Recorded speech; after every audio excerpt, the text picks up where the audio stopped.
Genesis 14, New Living Translation. About this time, war broke out in the region.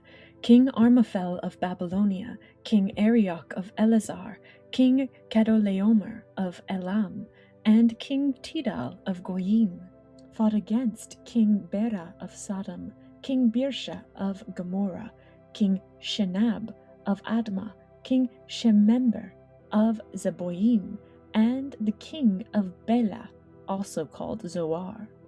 This second group of kings joined forces in Siddim Valley, that is, the Valley of the Dead Sea. For 12 years they had been subject to King Chedorlaomer, but in the 13th year they rebelled against him.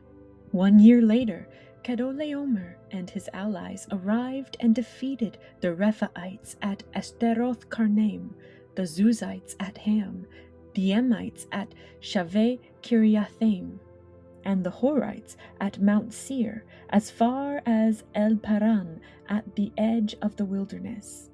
Then they turned back and came to En Mishpat, now called Kadesh, and conquered all the territory of the Amalekites, and also the Amorites living in Hazazon Tamar.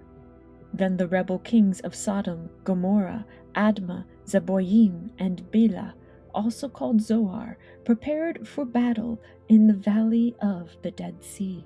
They fought against Chedorlaomer of Elam, King Tidal of Goyim, King Armaphel of Babylonia, and King Arioch of Elazar, 4 kings against 5.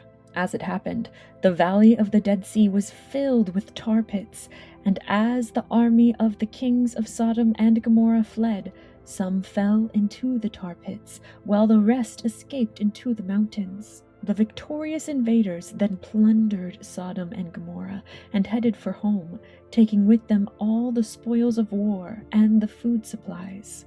They also captured Lot, Abram's nephew, who lived in Sodom, and carried off everything he owned. But one of Lot's men escaped and reported everything to Abram the Hebrew, who was living near the oak grove belonging to Mamre the Amorite.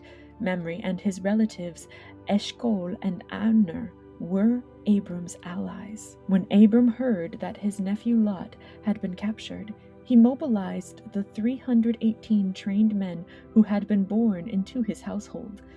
Then he pursued Chedorlaomer's army until he caught up with them at Dan. There he divided his men and attacked during the night. Chedorlaomer's army fled, but Abram chased them as far as Hobah, north of Damascus. Abram recovered all the goods that had been taken, and he brought back his nephew Lot with his possessions and all the women and other captives. After Abram returned from his victory over Chedorlaomer and all his allies, the king of Sodom went out to meet him in the valley of Shaveh, that is, the king's valley. And Melchizedek, the king of Salem, and a priest of God Most High, brought Abram some bread and wine. Melchizedek blessed Abram with this blessing: "Blessed be Abram by God Most High, creator of heaven and earth. And blessed be God Most High, who has defeated your enemies for you." Then Abram gave Melchizedek 1/10 of all the goods he had recovered. The king of Sodom said to Abram, "Give back my people who were captured, but you may keep for yourself all the goods you have recovered." Abram replied to the king of Sodom, "I solemnly swear to the Lord, God Most High, creator of heaven and earth, that I will not take so much as a single thread or sandal thong from what belongs to you. Otherwise you might say, I am the one who made Abram rich.